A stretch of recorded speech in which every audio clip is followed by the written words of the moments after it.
saya beli 800.000 karena ya barangnya udah nggak ada dan saya pengen gitu. Jadi ya mahal pun kita beli juga gitu. Siap. Terus nih, Om punya Instagram atau YouTube channel sendiri nggak?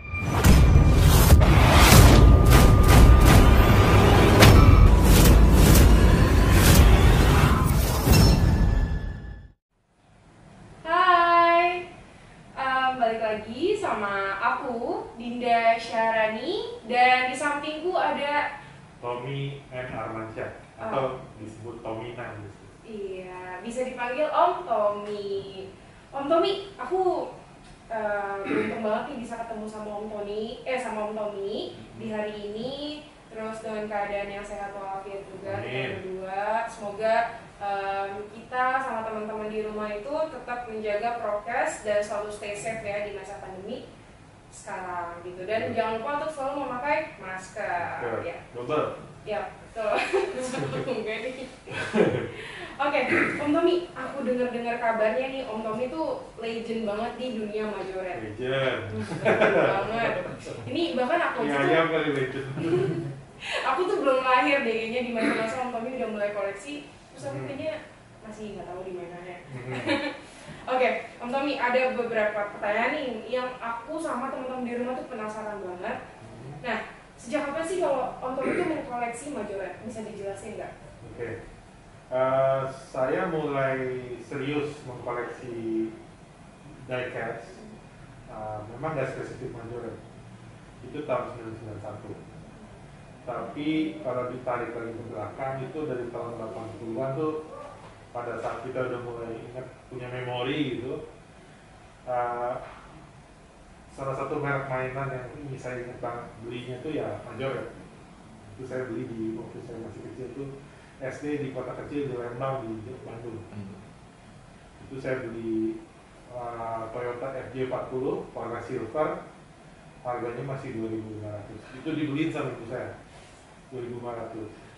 Kemudian ya pada masa yang sama saya dibeliin juga Mercedes 450 SL majoret warna hijau metalik, harganya juga sama 2.500-an. Terus tahun 91 mulai serius mengkoleksi. Majoret menjadi bagian yang signifikan dalam koleksi saya. Itu aku merinding sih dengarnya. Itu udah lama banget. Terus yang Om koleksi pertama kali itu masih ada sampai sekarang? Yang saya sebutin tadi tentu waktu kecil kan dimainin ya, dimasukin tanah, ceritanya longsor lah apa terus hilang. Jadi yang waktu itu saya beli udah hilang, tapi seiring berjalannya waktu, saya bekerja, saya punya penghasilan, saya cari lagi itu, dan akhirnya ya sekitar 15 tahun yang lalu lah dapat lagi barang kita. Wow, oke. Masih dalam kotaknya, belum saya keluarin. Keren banget. Terus nih Om, kenapa Om tuh pilih majoret untuk dikoleksi? Majoret tuh enak ya, ukurannya 3 inci atau 7,5 cm. Jadi kalau kita anak kecil tuh, kita bisa masukin kantong saku baju atau kantong saku celana, itu nggak terlalu besar, juga nggak terlalu kecil. Jadi kalau kita bisa bawa main kemana-mana. Ada suatu masa saya kalau kemana-mana bawa satu mainan gitu, satu mobil-mobilan gitu. Jalan ke kereta api nanti saya taruh di jendela gitu. Itu kebiasaan itu berlanjut dari mulai waktu saya kecil sampai saya kerja gitu, sampai kuliah. Itu seperti itu, makanya saya majoret ini kenapa saya pilih antara lain karena dia tuh kalau awal-awal saya koleksi dia memproduksi mobil-mobil daily carsnya orang Eropa. Jadi yang kalau merek-merek lain itu memproduksi muscle car, sports car yang ngetop-ngetop aja. Tapi nggak ada mobil-mobil yang daily car gitu, jarang sekali. Majoret ini salah satu produsen yang membuat daily cars, di mana kita waktu itu bisa melihat yang ada mobilnya di sini, Toyota FJ40, Renault 18, itu Peugeot 405, Peugeot 406, Peugeot 407, itu mobil-mobil Prancis dulu ada. Oke. Terus Terus menurut Om nih, apa yang ngebedain Majoret sama brand mobil lain? Majoret itu konstruksinya dia terdiri dari outer casing, terus ada mica. Jadi kalau orang lain tuh kaca mobil itu dicat atau bagi besi dicat. Kalau Majoret itu enggak, dia dibikin sendiri dari mica. Jadi bagian dari mica jendelanya itu yang membedakan. Salah satu pembeda paling utama. Kedua, banyak mobilnya Majoret itu yang open doors. Dan ketiga, dia punya suspensi paling hebat kalau menurut saya. Konstruksi suspensinya Majoret itu lain sendiri. Kalau mobil lain tuh merek sebelah tuh misalnya dia pakai rempengan besi terus dipakai di tengahnya. Kalau Majoret ini 2 batang besi, jadi dia benar-benar menumpuk asi mobil-mobilan itu. Jadi sampai kapanpun sepanjang si as rodanya ngebengkok, itu mobilnya masih membal, masih ngeper lah istilahnya. Nah itu ya kalau buat saya, entah ya buat orang lain, tapi kalau buat saya itu keistimewaan. Itu salah satu yang paling istimewa menurut Om Tommy. Betul. Terus sejarah Majoret nih yang Om Tommy tahu? Majoret ini kalau yang saya tahu, yang saya baca-baca ya, kita bisa baca lah di Google, bisa cari di Google, di Wikipedia. Yang mendirikan namanya Emil Ferron. Emil Ferron ini bagian dari 3 atau 2 bersaudara. Ferron bersaudara ini yang membuat mainan merek Noref. Jadi kalau anak diecast atau anak mainan model itu pasti tahu lah, ada namanya Noref. Setelah mendirikan Noref di tahun 50-an, kemudian si Emil Ferron ini dia tahun 61 dia keluar, dia mendirikan perusahaan sendiri. Waktu itu namanya masih Railroad. Jadi dia bikin mobil-mobilan, truk-trukan buat teman kereta-keretaan. Tapi kemudian akhirnya dia bikin mobil-mobilan standar yang seperti saya bilang tadi, dan mereknya diganti menjadi Majoret. Itu di Prancis ya, dan tentu mobil-mobilnya banyak kan mobil-mobil Prancis, mobil-mobil Eropa pada saat itu. Ada mobil Inggris, ada mobil Itali, mobil Jerman juga ada. Tapi kebanyakan mobil Prancis. Karena nggak ada produsen lain yang membuat mobil-mobil Prancis, hanya dia yang fokus. Belakangan akhirnya si perusahaan keluarganya tadi Noref ikut-ikutan bikin mobilan yang skalanya sama dengan si Majoret ini. Gitu. Cuma beda brand. Ya, beda brand, dia Noref Mini Jet. Nah, beda, lebih kecil juga sekarang. Nah, ini terus sampai tahun 80-an mereka tetap bikin di Prancis. Tahun 90-an awal mereka pindah tuh ke Thailand. Nah, pada saat perpindahan tahun 80-an, tahun 90-an itu modelnya itu mulai agak-agak aneh-aneh. Jadi either kegedean bentuknya, jadi bongsor gitu gak karuan, sama kadang-kadang basic banget gitu, nggak ada opening doors, nggak ada apa. Mungkin karena lagi transisi ya. Tapi begitu pabriknya di Thailand sudah settle, sudah segala macam, mulailah mereka mengeluarkan produk-produk yang produk-produk baru di luar mobil-mobil Prancis. Sampai yang kalau saya perhatikan sampai belakangan ini sekarang, sejak Majoret yang di Prancisnya tuh bangkrut, pabriknya ini udah diambil oleh Digi Group. Itu kebanyakan sekarang malah, karena Digi Group ini Jerman, sekarang kebanyakan malah mobil-mobil yang di itu mobil-mobil Jerman, mobil-mobil Porsche, Mercedes-Benz, BMW pada tahun 2000-an awal sampai belasan kemarin masih banyak, nggak tahu sekarang berhenti. Terus juga ada Volkswagen, ada Opel, itu yang nggak muncul di merek-merek lain. Nah, kemudian kalau kita perhatikan, banyak juga merek-merek Jepang yang dia bikin. Itu mungkin karena pabriknya di Thailand. Jadi pangsa pasarnya di sana juga cukup besar. Jadi bikinlah dia mobil-mobil yang nggak kepikiran gitu. Toyota Altis tiba-tiba dia bikin. Toyota Hiace tiba-tiba di weekend. Nah, memang di Thailand sama di Indonesia tuh jadi hits gitu barang-barang itu. Nah belakang juga dia bikin yang kayaknya bakal menjadi hits lagi adalah Suzuki Jimny. Sampai hari ini aja saya belum dapat tuh yang digantungan. Itu susah banget itu, karena begitu muncul langsung disikat sama orang gitu. Itu susah banget ya. Oh berarti sejarahnya tuh lumayan panjang ya, transisi dari tahun ke tahun dan mungkin dia berubah dari mobil Prancis terus sekarang jadi kemana-mana gitu. Betul. Terus nih Om, dari harga mobil Majora termurah yang pernah Om dapetin, termurah dari tahun 91 ya, dari tahun 91 sama termurahnya sekarang tuh berapa tuh yang Om dapetin? Kalau Majora waktu pertama kali saya mulai koleksi itu harganya rata gitu. Kalau yang satuan yang seperti ini tuh dulu cuma ada satu tipe doang, namanya seri 200. Seri 200 itu harganya 2.500 lah gitu. Ya ekivalen dengan $1. Jadi itu sama dengan mobil-mobilan merek lain, karena merek lain pun sama harganya berkisar antara 2.500 2.000 gitu, which is $1 tadi.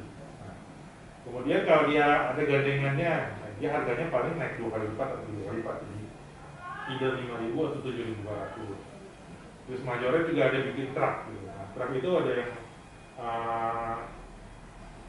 10.000 gitu kan besar. Nah, waktu saya tahun 90-an itu Majora pernah bikin yang namanya seri 1000. Jadi Majora Deluxe.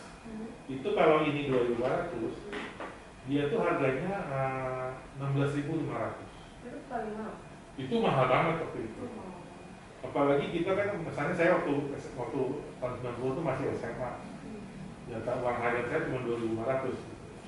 Jadi saya harus nabung 500 rupiah sehari supaya weekend bisa beli satu. Nah untuk beli si Majora yang Deluxe itu, saya harus nabung berapa minggu, 2 bulan lebih supaya kita dapat baru. Jadi seperti itulah dulu mahalnya. Nah, kalau sekarang yang basic kan kita tahu antara 29.900 sampai 32.900. Itu beda-beda tepat, tapi segituan lah harganya. Itu juga ekivalen dengan yang lainnya. Cuman kalau yang sekarang harganya segitu itu hanya yang street car aja kayaknya kalau Majora. Sementara kalau yang udah model spesial seperti ini, yang liverynya khusus, itu bisa 60.000. Terus yang ini kayaknya 100.000 nih kayaknya. Ini 100.000. Jadi sekarang Majora itu pintar gitu. Dia bikin beberapa segmen harga. Di mana kalau untuk yang street car, yang kita tahu itu nggak ada opening feature. Jadi pintunya nggak bisa buka, nggak segala macam. Makanya yang ini bisa keluar di yang street car 29.000 atau 30.000. Tapi kemudian Majora juga bikin seri di mana dia bikin seri khusus mobil tertentu. Misalnya kalau ini FJ series beberapa warna gitu. Ini harganya 60.000. Nah, kemudian ada juga yang Deluxe yang sekarang ini kayak gini. Jadi dia ada tampol khusus, ada papak khusus, banyak karet, ada opening feature. Ini harganya 100.000. Nah, jadi kalau sekarang ya paling mahal yang ini, harga normal ya. Di primary market, saya nyebutnya primary market, jadi kalau di gantungan atau primary market 100.000. Tapi di luar itu ada yang namanya secondary market atau udah pasarnya pedagang gitu. Itu pedagang orangan gitu, itu udah lain-lain. Jimny itu kalau harga di gantungan kan cuma 30.000. Tapi begitu nyampe ke pedagang itu bisa 2 kali lipat minimal. Bisa paling murah 45.000 lah orang jual. Tapi itu juga jarang. Karena itu seperti itu. Karena itu susah dicari ya. Sebetulnya sih nggak susah dicari ya, cuman sekarang bedanya zaman saya waktu saya pertama ngumpulin itu yang ada hanya kolektor. Kalau sekarang kebanyakan pedagang kolektor. Banyakkan pedagangnya daripada kolektor. Tapi itu juga nggak salah. Itu hak orang, hak masing-masing orang untuk melakukan itu. Awalnya kayak saya awalnya dulu kesel kan jadi, tapi dari pikir-pikir ya kalau rezeki nggak kemana gitu. Kalau memang harus jatuhnya dapat digantungan ya dapat juga digantungan. Iya sih, Dan kadang-kadang ada yang misalnya digantungan di daerah mana. Kalau kita pergi ke sana kan berapa? Misalnya ada di Jawa Timur gitu. Bayangkan kalau kita harus pergi ke sana. Ada nih barang inceran di Surabaya. Bayangkan kalau kita harus ke sana. Dengan orang beli terus dia jual dengan 2 kali lipat gitu. Masih lebih murah daripada kita pergi ke sana. Sebetulnya jadi mahal-murahnya udah relatif kan. Tapi kalau ditanya paling murah ya kalau dulu 2.500, kalau sekarang 3.000. Paling mahal kalau dulu tuh 16.500, kalau sekarang 100.000. Yang di harga resmi ya. Di luar itu harganya udah beda. The sky is the limit. Tapi Majoret beda dengan merek sebelah. Kalau Majoret itu masih terbilang susah untuk digoreng. Karena kolektornya tertentu dan mereka sangat spesifik dan mereka tahu harga dan mereka tahu source gitu. Jadi kalau Majoret agak susah untuk digoreng. Ya, which is bagus buat kita ngumpulin. Pasti bagusnya lebih gampang nih om atau gimana? Bagusnya kita jadi nggak keluarin duit yang nggak masuk akal. Iya, karena kan kalau semakin reasonable harga, semakin banyak yang bisa kita ambil kan. Iya. Betul. Terus kalau koleksi termahal yang om punya? Yang Majoret. Ada beberapa lah. Jadi mahal sih relatif ya, mahal. Ada koleksi yang saya beli belakangan ini, kalau menurut orang lain tuh mahal, 300.000. Karena saya beli dari eBay, karena di sini nggak masuk. Jadi masuk sini udah sampai sini kalau itu harganya 300.000. Ada juga yang 10 tahun lalu saya beli berapa dolar gitu. Belakangan setelah saya cek lagi harganya udah jutaan. Satu mobil kecil berharga jutaan, itu juga ada, tapi itu relatif. Terus om misalnya nih ada yang ngebitnya, boleh nggak om misalnya 10 juta gitu? Saya sih belum pernah jual. Berapapun ditawar, saya belum pernah jual. Belum pernah. Karena toh saya juga ngumpulin buat kepuasan pribadi, bukan buat investasi gitu. Tapi ada yang dia pamerin, terus begitu dijual nggak, terus dia bilang oke, dijual segini, itu tergantung masing-masing. Oke. Terus nih om, menurut om tuh perlu nggak sih seorang kolektor itu untuk masuk ke komunitas? Wajib. Tapi pilih-pilih. Jadi cari komunitas yang sehat, gitu. Yang saling mendukung, yang bukan yang saling menjerumuskan, juga yang saling bantu lah gitu. Kayak komunitas ini nih, Majoret Club Indonesia, itu top tuh. Itu juga didukung sama Burial, juga sangat didukung sekali. Jadi kita banyak dapat bocoran-bocoran halus lah. Nanti barang ini datang, jadi kita jauh-jauh hari udah nabung. Ini jangan bisa habisin duit nih, nanti ada barang baru kita nggak ada duit nih, belanja. Terus om kalau misalnya mau gabung sama Majoret Club Indonesia gimana nih caranya? Ada di Facebook, cari aja Majoret Club Indonesia.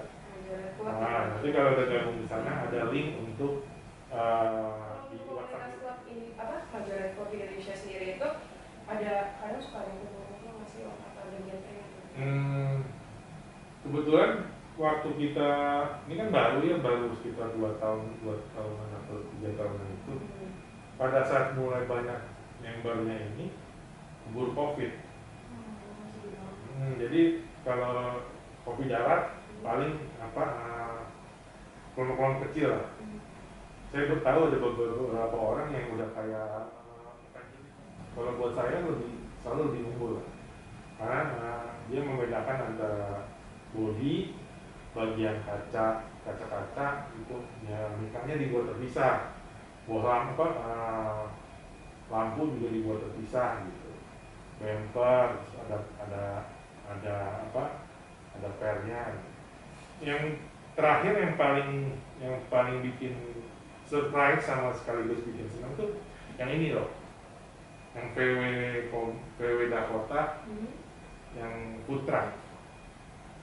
Kita sampai saya sendiri lah, minimal saya sendiri sampai pada saat pertama kali ngeliat ini, gila Majoret, kepikiran aja gitu bikin Putra yang atapnya membuka ke samping.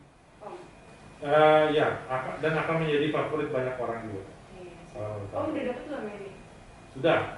Syukurlah. Jadi sebelum bariel masukin kan ada yang namanya importer umum, adalah anggota komunitas kita juga. Kita beli dulu karena ya kalau bariel nggak masukin, setidaknya kita udah punya. Tapi begitu bariel masukin, kita beli lagi. Nah, jelas semua nih Om. Apa benar kalau koleksi diecast itu bisa menjadi investasi jangka panjang? Ya, tapi jangan mengharap jangan untuk Majoret sih, spesifiknya untuk Majoret, jangan mengharap returnnya akan besar gitu. Jadi ya moderat lah. Jadi ada item tertentu yang memang hanya dibikin pada satu masa tertentu saja, dan dia nggak dibikin ulang. Nah itu yang akan menjadi sangat baik untuk investasi. Contohnya adalah harga normalnya 59.000, kemarin saya beli 800.000 karena barangnya udah nggak ada dan saya pengen gitu. Jadi ya mahal pun kita beli juga gitu. Siap. Terus nih, Om punya Instagram atau YouTube channel sendiri ya?